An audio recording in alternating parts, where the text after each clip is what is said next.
From Wakefield, it's the Nolan Current Night Show, inviting you to join Nolan and his guest this week, Nick Coit, to the show. And now, ladies and gentlemen, here's Nolan. And welcome back, ladies and gentlemen, for another edition of the show. If you enjoyed last week's amazing episode, do us a favor, subscribe, comment, share all that fun jazz, follow on social media for all updates and news regarding the episode. But nevertheless, we have an equally, if not greater, guest on this week with me today. I'm so grateful and appreciative, which I'm sure I'll mention endlessly again throughout the episode. Nevertheless, it is a great honor and privilege to have my guest on this week.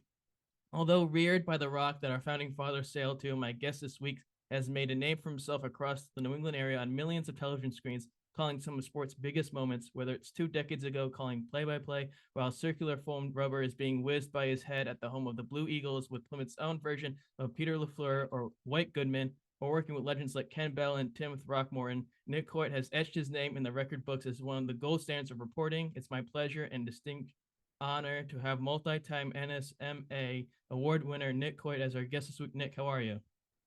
Nolan, that's the best intro I've ever heard for an interview. Thank you. I should hire you as a hype man. That was awesome. Thank you. Well, hey, I try to do my best to please my liege, so I appreciate that.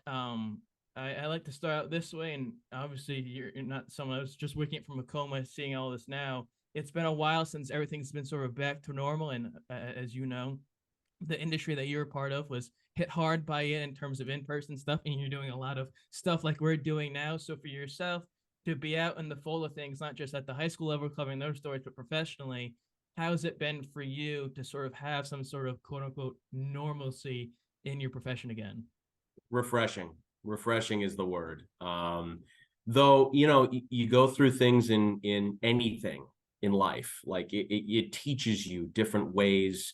It challenges you to, find, different things to talk about, report on, look back at, look forward to, and that was the challenge of the pandemic. And, everybody went through it, and it didn't matter what kind of industry you were in, what kind of job you had, everybody learned how to do this and, reach out to people. And, I was lucky in the, in regards to like, doing interviews and whatnot, because, the connections that were built, over the, what was it, 6-7 years before that, I was at Channel 6. It really helped in that time, because I reached out and talked to people that we had covered, that we had followed, athletes, coaches, whatnot. And basically it just sort of turned into like, okay, what are you doing to get through this? How is this challenging you? And, it turned into some great stories to tell, no matter how, tough the pandemic was for everybody. You saw people sort of triumph through, that time. And, now that we're back to normalcy, it makes you appreciate the normalcy, and it makes it refreshing now being able to cover sports. Normally nobody's wearing a mask. Sure. It looks like the world before the pandemic. And that's a really, like I said, refreshing is the word. That's a refreshing thing.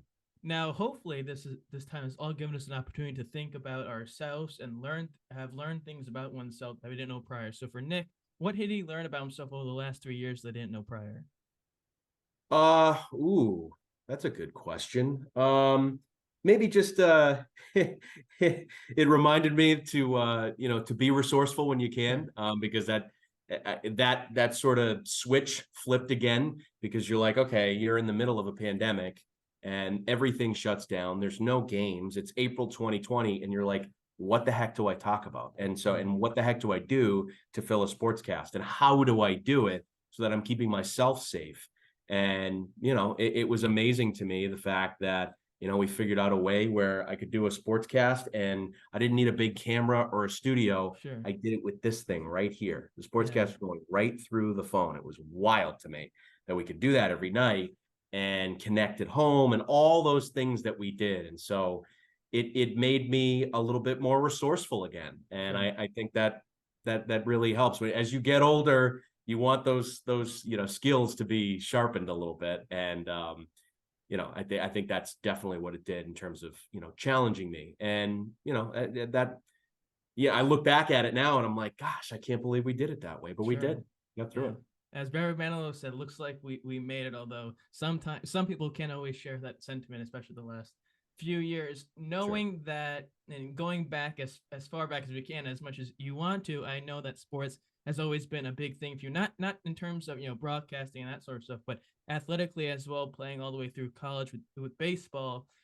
I mean, growing up in Massachusetts, one of the meccas of sports besides Los Angeles and New York, and maybe fun and consider Florida.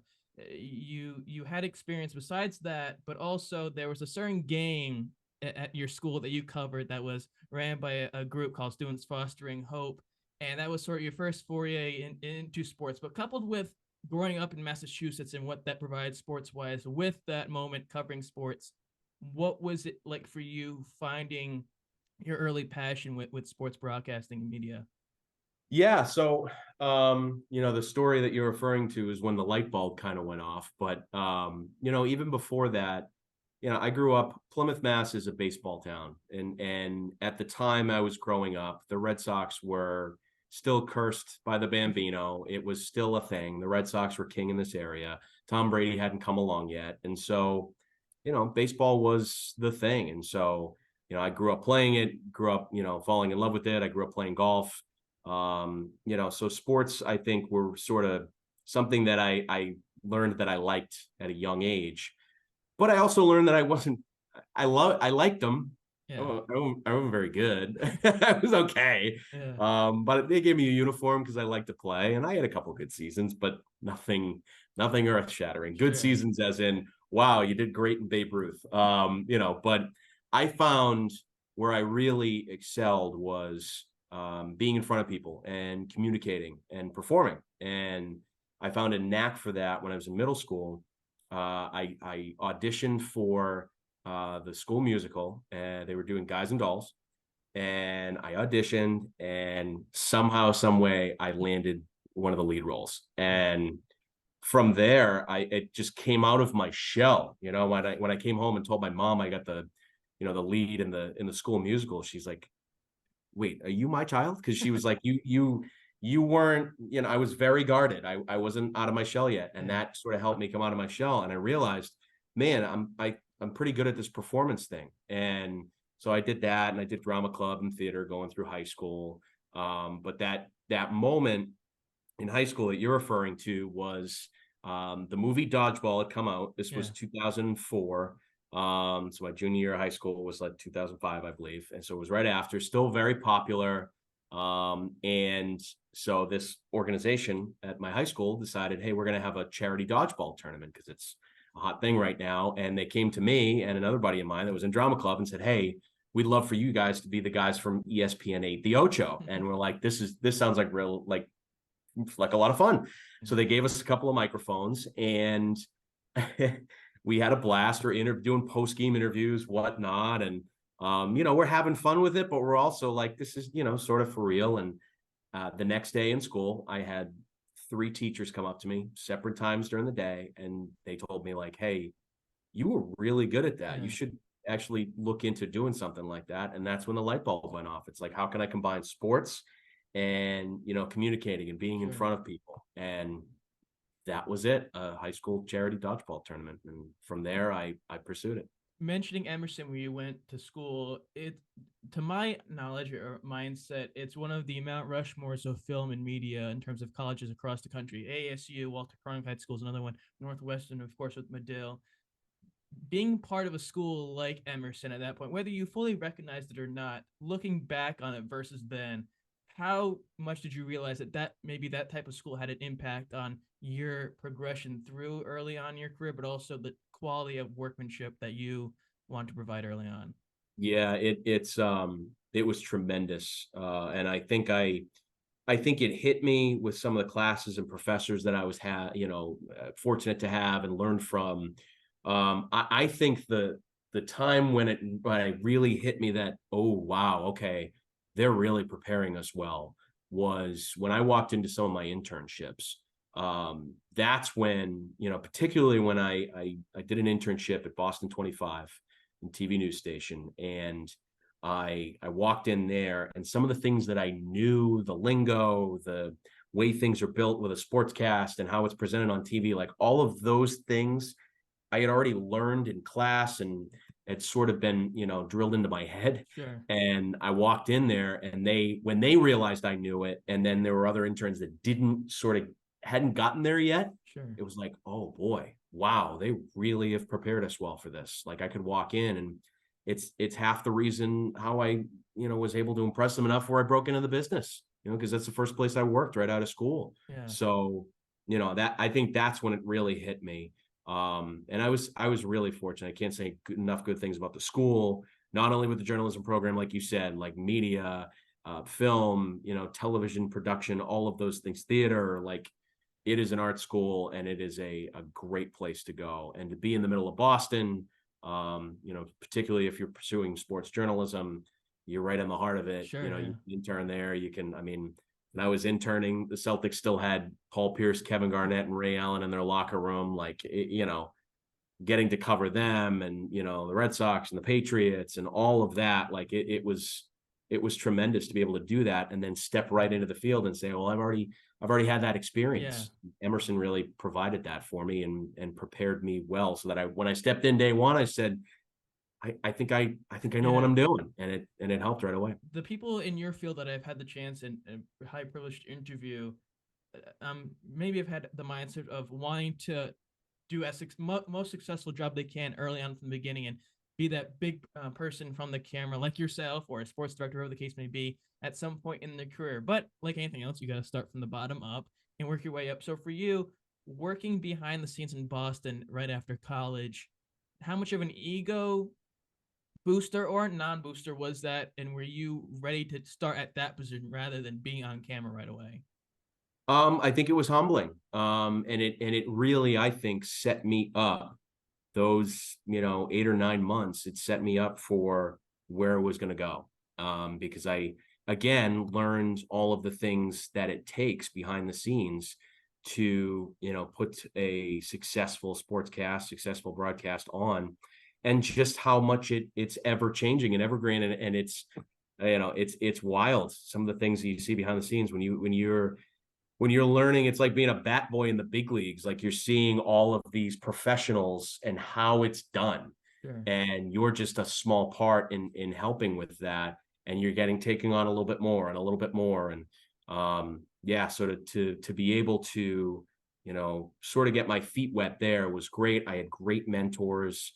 Mark Ockerbloom is still there, nighttime news anchor there, and he was tremendous to me. Helped me with, some of the mistakes I would make, or some of the writing or whatever, and just point it out and say, hey, here's what you can do better next time. Same with a guy like Adam Pellerin, who's now at Nesson. Adam was a news reporter at the time at 25, and he actually would anchor sports on the weekends. And, there would be just me producing on Saturday nights, and I would just produce it for him, because he would be doing the whole newscast too. But there was probably about a time like, 7:30, 8 o'clock at night, where he would, call up to the sports office, and he'd say, hey, I just went over your scripts. Here's what's going on. Here's what I'm going to write. Here's how I would do it differently. What'd you forget here? What should you include here? All of that. And it was such a huge help to me, because it helped me sort of find my voice. Sure. and write better and produce better. And so once I got on camera and was doing it for myself, it was like, all right, well, I know how to do all the rest. Now I just got to get in front of the screen, look pretty and read the teleprompter, and that, being able to have that confidence when I took my first on-air job, was really, I think it vaulted me to, success. Now, I'm sure you found comfort working at that place and that job as your first big time gig, but nothing lasts forever, of course. And you suddenly moved on to another place. And I'm curious, your decision on to go to, of all places, Bangor, Maine, one of the more coldest places in this part of the country. How did you come to grips with that, and how did you prepare yourself for a drastic move from Boston all the way up to Bangor, Maine? Well, you get used to the cold. You do. You get thick-skinned, or get very thick-skinned after, experiencing a couple of those winters. And, but it was, I in some regard, I was really lucky that I was able to go to a small market television station and, do it the traditional way, which, old school television people will tell you the traditional way is go small market and get your mistakes out. And that's basically what I did. And I was fortunate in the fact that I didn't have to leave New England to do that, because I have friends that worked in much smaller places than Bangor, Maine, and northern Michigan, and Corpus Christi, Texas is where my partner, Ian Steele, started out. Like, there are a lot further places away from home and family and friends. For me, it was a 5-hour drive, and it's a whole different world up there. Yeah. But I didn't have to leave New England, and so there was still a flavor and a touch of that. But it also gave me the opportunity to go cover sports I'd never covered before, teams and schools I'd never covered before. And it really, the biggest thing that it did, when you go to a small place like that, you learn the value of local sports coverage. It's huge. And up there, you're covering the Maine Black Bears, and you're covering high school sports. And then, I once covered a croquet tournament in the middle of the summer in Bar Harbor, Maine. Like, that happened. So those sorts of things, people will watch for that up there and in smaller places. So you learn the value of, covering local people, meeting people in the community, being out there. And that was, besides getting all the mistakes out on air, which I had plenty of them and I still do, that was one of the things that I really took away from that. Now, I'm curious in that aspect, being in a place like that, that's, I don't want to say super drastic, because Massachusetts, Boston can get cold here in the Northeast and New England particularly. But I'm wondering if there was ever a moment during your time in Bangor where you're covering something like a croquet tournament, where it's testing you if you really want to be in this profession and really say, this is where I want to be. Was there ever a moment that tested you in Bangor, or was that just a moment where you're living in the moment and you're appreciative of whatever situation occurs to you? I'm trying to think if there were ever moments where, probably early on, and just sort of learning the routine of, okay, I have to shoot my own video. I've got to shoot my own stand-ups. I've got to do all of these things and make air on time. And I think one of the first times I covered, something, I think my video wasn't the right color, or, I didn't have the right sound or something along those lines. And it really taught me, I think it challenged me to just say, like, all right, so you screwed up, figure out a way to fix it. Figure out a way to do it better next time, figure out those sorts of personal challenges. And at the same time, you're, 5 hours from home, you're in a whole different place. You're trying to make friends and meet new people and all that. And, establish your own social life and personal life up there in a different place. I think that was probably the most challenging thing. But, you just keep going, and you just keep trying. And, eventually I figured out, okay, these are all the things that I need to do to be successful in a day, in a week, in a month, in a year. And, again, I had a great mentor up there. Tim Throckmorton was the sports director up there for 30 plus years. And he pushed me. He did. There were times when he would tell me if it didn't look good, if it wasn't something that he thought was, well enough for air or something like that, like, he would tell me, or if I needed to look better in this shot or frame up this shot differently or this interview, whatever. Never afraid to tell me. And I needed that. And it really helped me. And he would tell me when I did a good job too. And that's always a big thing. So having a great mentor like that, really pushed me to, get better in a hurry in 2 years up there. Well, I wanted to mention that, and it wasn't your first time working with a seasoned veteran in the field, which now you've become the veteran for many in this area. Working with someone like Tim, and you sort of mentioned it, having a role model and some of that nature, keeping it easy for you. What was that like in terms of, you mentioned being on your own and experiencing all that adversity. How much did that help soothe you into that new world you were by yourself?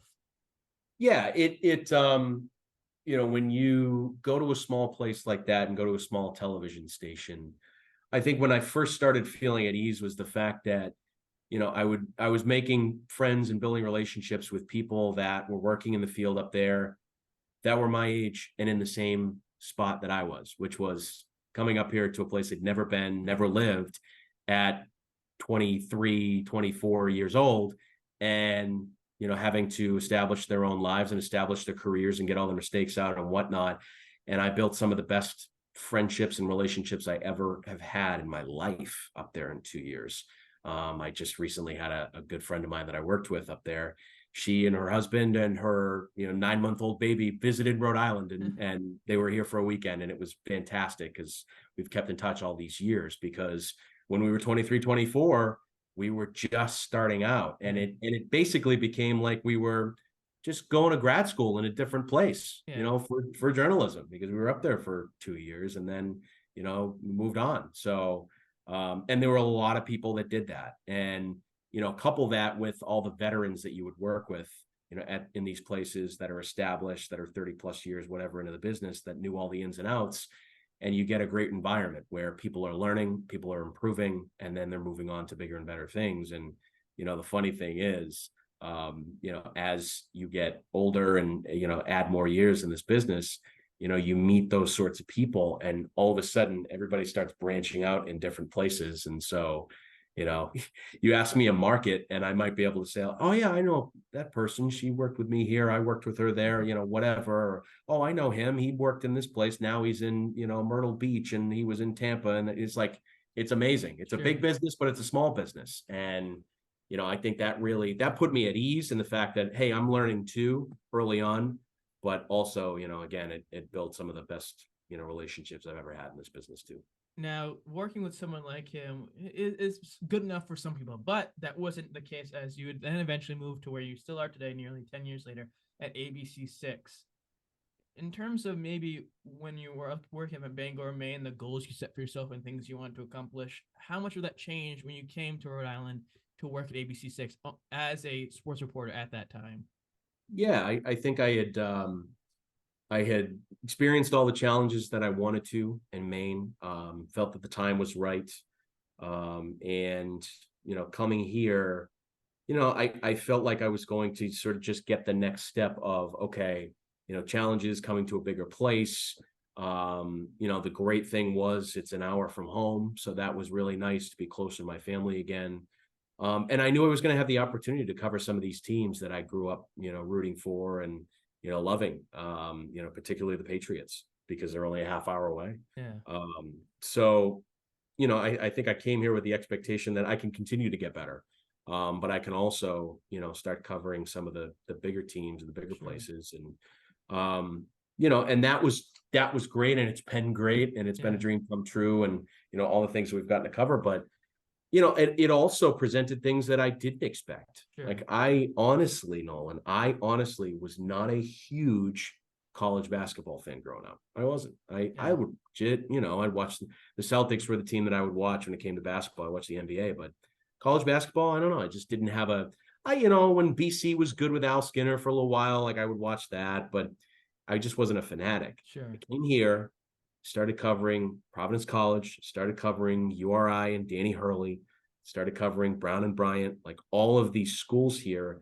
And I realized how important it was to this community. And holy cow, I became a fanatic. The first month I was here, I was on the floor at Madison Square Garden, and the Friars were celebrating winning the Big East championship, going to the NCAA tournament. I'm like, this is really cool. Like I really genuinely enjoyed that. And then a few years later, URI goes on its run with Dan Hurley, and like, that's been so much fun. I just didn't expect it. And I've become a fanatic now when it comes to college hoops, because I just know how much people around here care about it, whatever school they're rooting for. And that was unexpected. But it's been really, really enjoyable.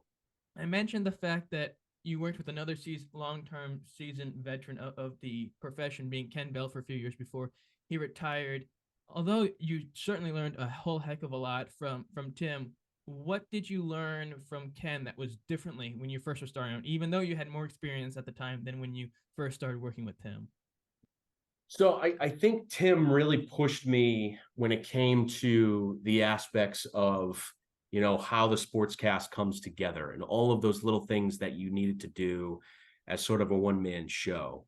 I think that's where I experienced the most growth with Tim and up in Maine.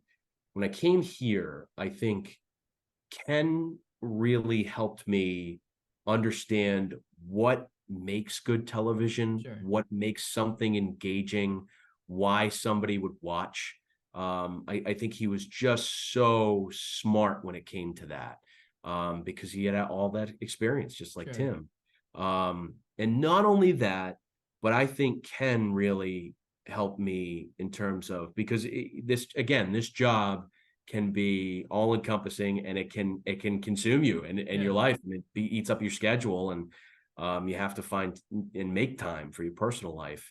And Ken really made sure to tell me, like, remind me, hey, you have a life outside of being in sports and being on television too. So make sure that you're taking care of that, and make sure that you're happy there too. And so I think that those were the aspects that Ken really affected me, and right away. And I think Ken and we worked so well together because he knew right away just how much I cared. Sure.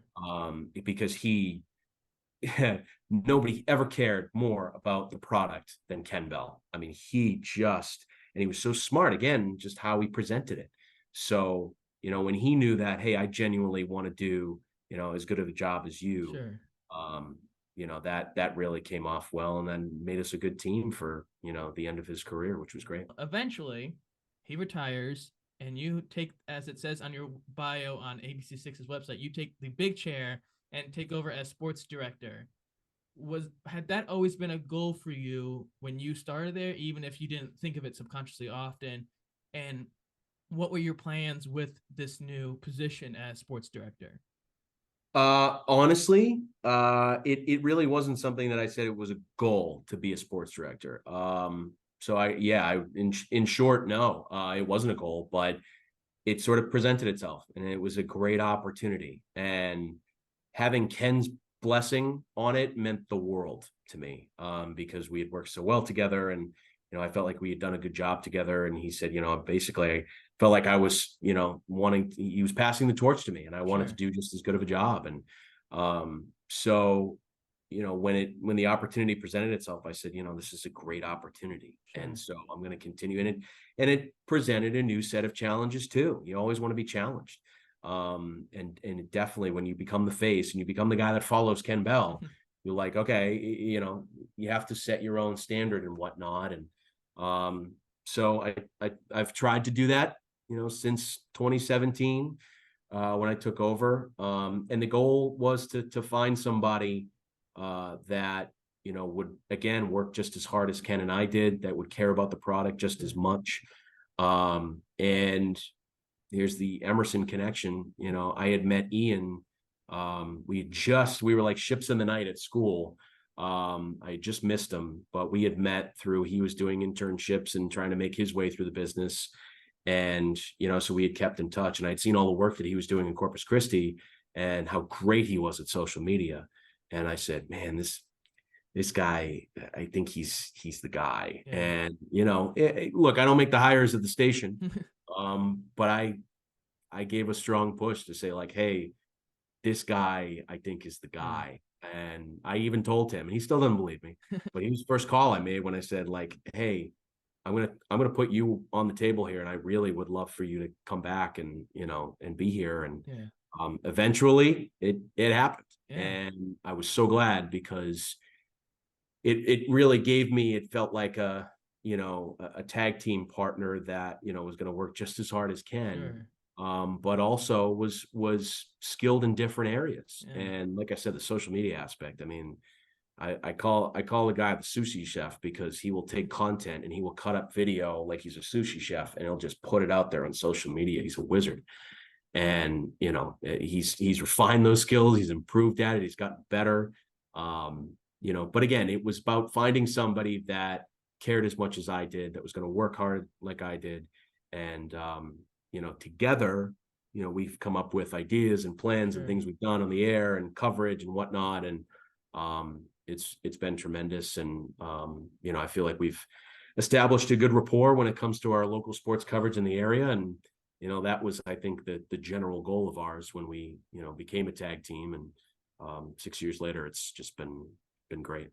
Sure. Well, like the Hulkamaniacs back in the 80s, Hulk Hogan needs his Macho Man Savage and vice versa. So mega powers, baby. Yeah, it's been a perfect scenario. You've had success like Ken. Covering championships is great. Playoff runs is another thing. High school sports, that's all great. On another level is being rewarded for the success you've had and the hard work you put into, and you've won year after year there's several awards for the ability they do, and rightfully so. What does that mean for you in terms of recognition, not only your own recognition of your work, but people recognizing across your field the type of job you do? Well, again, I think it recognizes that people think that our team, Ian and I do a decent job, at least, covering local sports. And that's really flattering. What's really flattering and what's the ultimate, humbling thing is earning the respect of your colleagues in the business.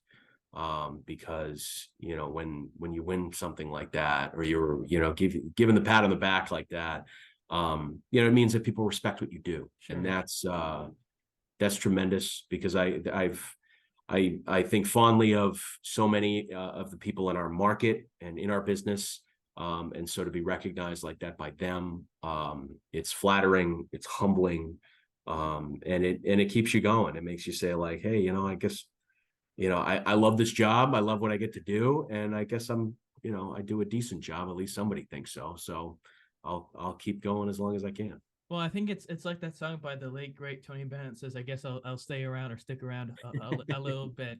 I'm sure also one aspect winning or not even winning it year after year like you have, but even winning once, it gives you the opportunity to improve, but also say, how am I going to do better the next time to maybe have a chance to be in the running again? But then to win it 4 or 5 times in a row like you have, it's always like, how the hell do I do better than this? But then again, that's, I'm sure, the challenge that you find. I'd be remiss if I didn't talk at least one aspect of the New England, Boston market sports with the time we have left, between the Red Sox being a game, half a game behind the Yankees, the bottom of the AL East, the Patriots starting up again soon, another year of Mac Jones, the Celtics paying a whole heck of a lot of money for Jaylen Brown, amongst a huge, Jaylen Brown, amongst a huge variety of other sports going on for you and covering. Patriots cutting Ed Lee recently, or releasing him.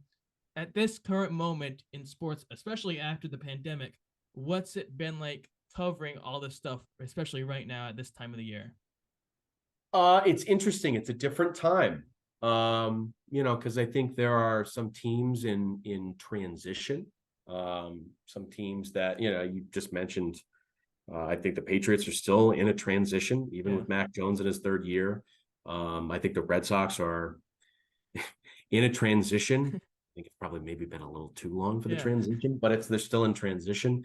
And I think the Bruins are going to be in transition here too. So we're sort of in a different time, where when I first took this job and I was here, I think we were still in the middle of a, championship atmosphere, championship aspirations, championship runs.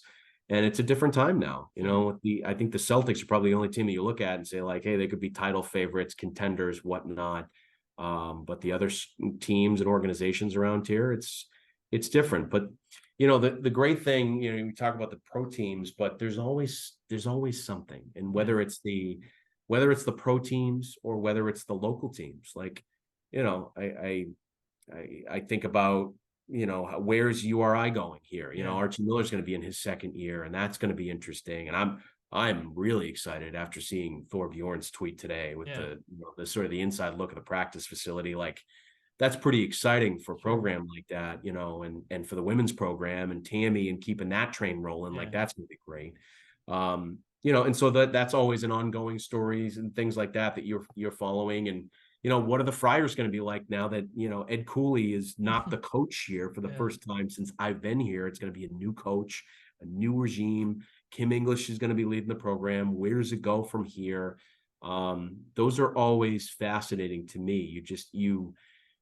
When you do it now, and I'm coming up, like you said, on 10 years here, you follow a lot of different teams, coaches, athletes, whatnot, and it's all part of the story. Sure. And, you think back to some of the great teams and things that you covered and events and whatnot, but, where it goes is always a great story too. The ups and downs always makes for, something very interesting to cover. And I always think that if it's interesting to me, it's probably interesting to the people that are watching, listening, you name it. So there's always something. And especially in this market, when you combine the big pro teams in Boston with the college teams, the high school teams, some of those local athletes that you're covering, it makes it for never a dull moment. So I talked about the personal thing, like, trying to squeeze in a vacation is maybe the most difficult part of the job. So you try to do that as much as possible. But you don't want to miss anything because there's always something going on, which is great. Being this year in January of 2023, Devers of this, I was going to say Celtics, the Red Sox signed a 10-year, $350 million contract, an absurd amount of money that's being replicated in the NBA. How much of a stranglehold, but also importance does that have on this team moving forward in terms of building around him, but also finding success with what they're able to work with financially speaking?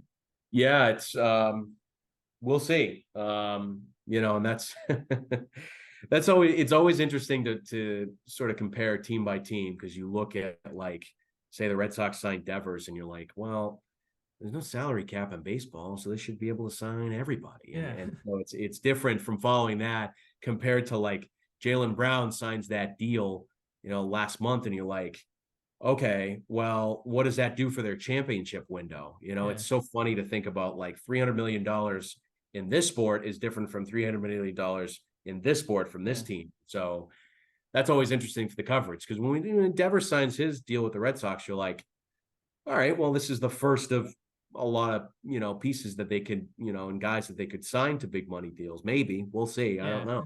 But with Jaylen Brown, you're like, okay, does this shorten their window as title contenders? Do they start to become a team in transition in a couple of years? Like, who knows?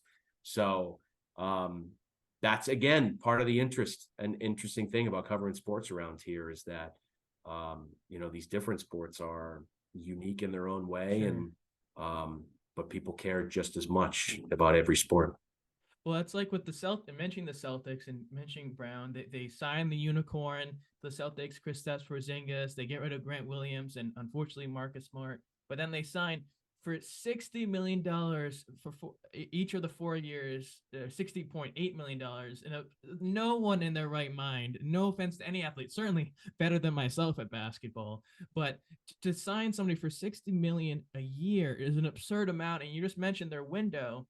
Not everybody wants to play for the minimum. Not everyone wants to chase the quote unquote bag, as kids say nowadays, with getting paid lots of money, whether they deserve it or not. You saw Anthony Davis, a huge extension they signed, I believe. Josh Hart just signed another one with New York. Mentioning both teams, basketball, it's a little bit hard to think, crossing over the threshold financially, the what tax or whatever the correct term is. The Celtics, though, year after year, the last few years, they've been trying to make it to the finals and win an NBA championship.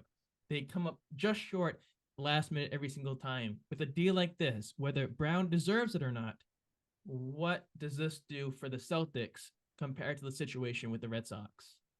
Yeah, it definitely creates a sense of urgency, I think, because now you're signing these guys who are your young draft picks, your young stars, to big money deals. And so the expectations start to rise. And, the deals themselves, the deal that Jaylen Brown signed, I would, if I'm Brad Stevens, I'm doing that too, obviously, because he is a talented all NBA player. And look, that's the price of doing business in the NBA. It's what it is. You just mentioned Josh Hart. Like, believe me, I look at that deal in numbers and I'm like, is Josh Hart really like a $1 million player? Like, I like Josh Hart. Watched him play at Villanova. Good player. Is he worth that much? But you're like, you know what? I think the first time I realized it was when Tim Hardaway Jr. signed like a $72 million deal with the Knicks. And I'm like, Tim Hardaway Jr.? Really? Like maybe Penny Hardaway in the 90s, but Tim Hardaway Jr. for $70 million? I'm like, okay, well, that's just sort of the market and the price that it is to build a decent basketball team. So, with Brown, I don't look at the number. I just look at, okay, what does the number do? And, what kind of urgency does it create for the Celtics? And I think it does create a sense of urgency, because you're going to sign Jason Tatum to a deal like this too. And it's going to take up most of your cap. And I don't think it's going to be sustainable to keep the tandem together for that much money for a number of years. So it may be a 2 to 3 year window here that you have to try to go and win a championship with both those guys. And then you choose which direction you want to go, maybe make a deal, something like that. So it's completely different, because with Devers, you're like, okay, here's our piece. He's going to be in our lineup for 10 years. whether he's playing third base, maybe later in the deal, he's a DH. Like, there's a lot of different things. It just sort of gives you a much longer term. Sure. Even though it's a long-term deal for Jaylen Brown, I think it creates a short-term sense of urgency, which is really interesting. I mentioned also the Patriots briefly. It's another year of Mac Jones, and it's been a rough 4-year stretch since he was drafted. He has been here for 4 years, 3 years, but 1 year before him, they missed the playoffs. With Bill O'Brien getting brought in as the OC for this team, what do you hope happens with another year of Mac Jones in the lineup with some of the pieces they've either picked up or gotten rid of? Is this a real test of, okay, if it doesn't do well this year, we move on from and start again new, or is this still another moment of taking the training wheels off eventually at some point? Yeah, I mean, this is a fascinating year for the Patriots. It's fascinating because I'm interested to see what direction they go as a team. Because I think already in camp, we're seeing the signs of this is a much more efficient operation. I think Mac is going to have a bounce back year just based on what we've been seeing in camp. He just seems more comfortable, more free with a guy like O'Brien running the offense. And I do think he's got, decent talent around him that, I think the key is just going to be the offensive line. And if that can hold up, then I think it's going to, create some success for that offense.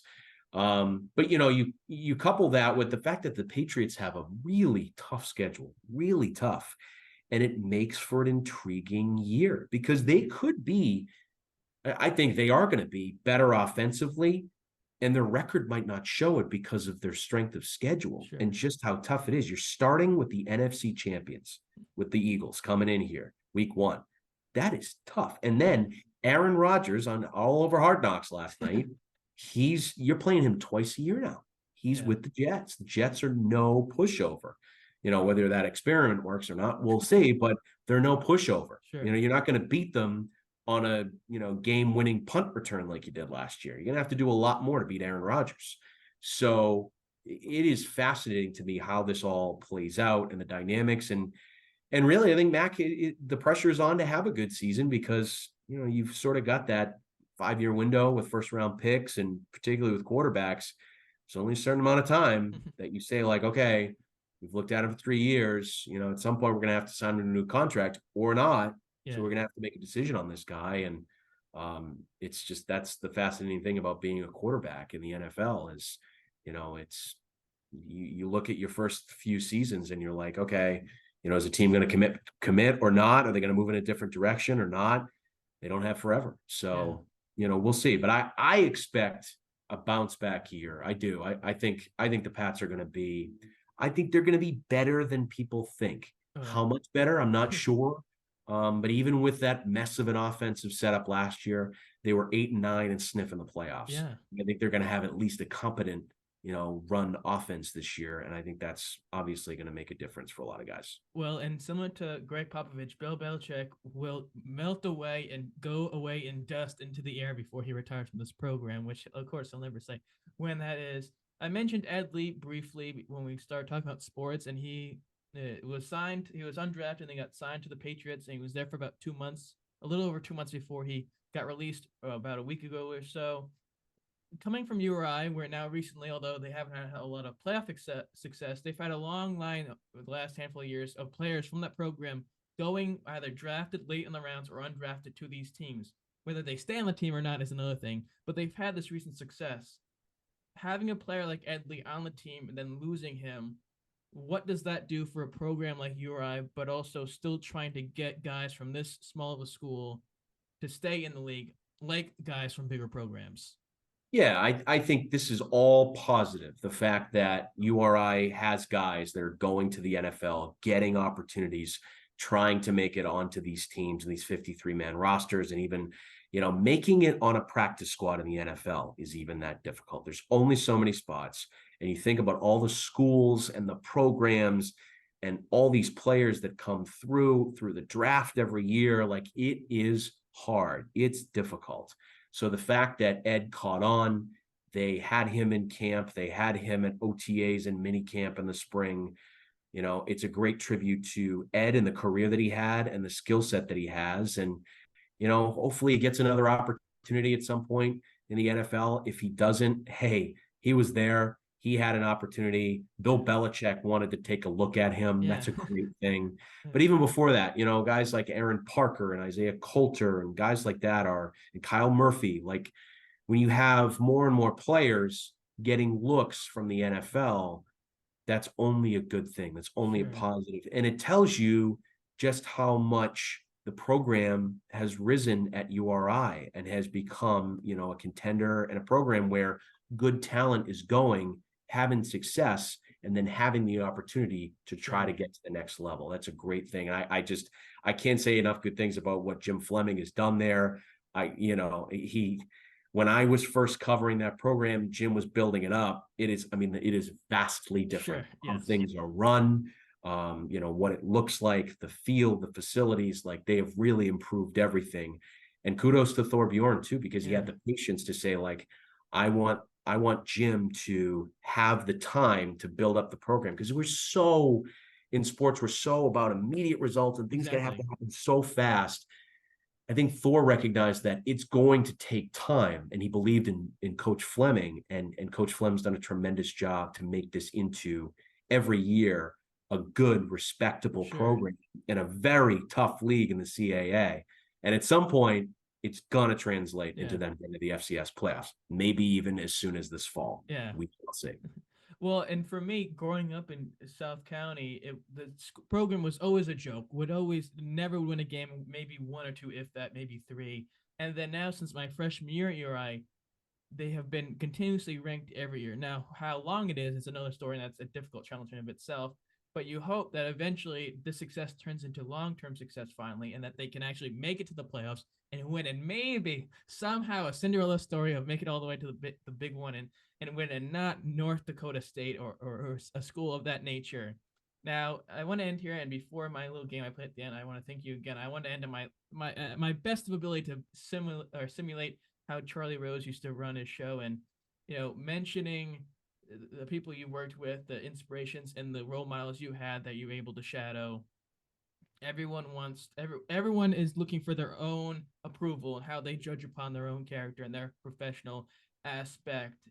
And at the end of the day, we all want to do a good job. So for you, down the line, the lights turn off, you lock the studio door, you hand in your ID card, you sign off for the final time. The legacy of Nick Coit is what when the time is called? Wow. That is not something I have thought about. You know what? Nolan, I will say, I just hope that people remember me for, somebody that, worked hard, that had a great passion, and that passion came through and across the screen. And I will just hope that people will have enjoyed my presentation and, me discussing and talking about and debating and presenting and telling these stories and whatnot. And I hope they have enjoyed that as much as I have. And I hope that the people that I've met have enjoyed, the ride just as much as I have too. Like I that's one of the best things about this job, is meeting different people, and the people that you get to meet sometimes are just, it floors you. How special some of these stories are that you get to tell. And I hope that I, got to make memories for people, like, hey, you did my high school football highlights when I was at, South Kingstown High School, even if your name is Montana Friselli, just kidding. I had to rip him, of course. It just popped into my head, go figure.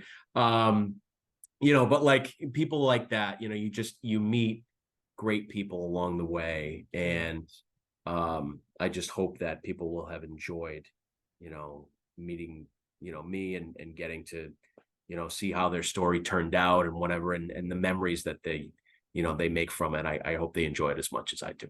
Well, good thing that time is not coming anytime soon, because you have plenty more stories to share. I hope so. Before we end here today, I want to end on a little game called the One Word Challenge. So what entails with this is I'll throw out a few names of people, places, or things that have some connection to you, Nick. You have to do your best to say either a word or two or a sentence that best comes to mind when you hear it. So when you're ready, I'll go.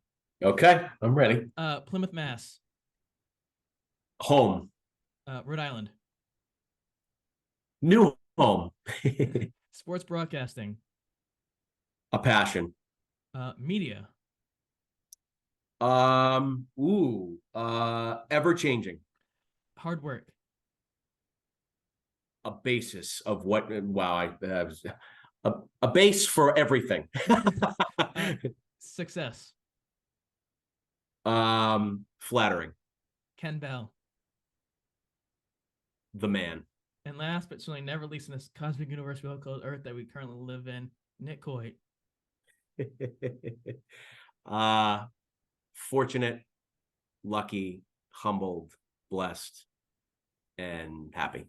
Well, Nolan Carr is certainly all those things in terms of doing this with you. So, Nick, I want to say thank you for taking the time to do this and take time out of your day to talk to somebody like myself. It shows not only the type of person you are, but the quality of character you have. So thanks again. Nolan, a pleasure. Thank you. Great questions. This was a really fun interview. I very much appreciate you having me. Well, that means a lot, and that always helps continue to do this way after you expected to finish this. Where can people find you online, and any big things that you hope to work on in the near future? Yeah, well, we got, high school football coming. We got Patriot season coming. We got college basketball. We're about to get busy again after the summer. So just follow us on Channel 6. Follow me at NCoitABC6 on X, or what used to be formerly known as Twitter. And we're on Instagram, we're on Facebook, you name it, all the social media channels, but you know where to find us there. Follow us because it's going to be a really interesting sports season, if you will. Well, exactly. And all those out there enjoy it, because who the hell wouldn't? And down the line with my guest, Nick Coit, gets inducted into the Broadcasters Hall of Fame. You're going to say, holy shit, subscribe. So subscribe, comment, share, all that fun jazz. Follow on Instagram, Twitter. I'd say the names, but I always get it messed up. In the words of Johnny Carson, the dean of talk shows, certainly like this one, I bid you all a heartfelt good night till next time.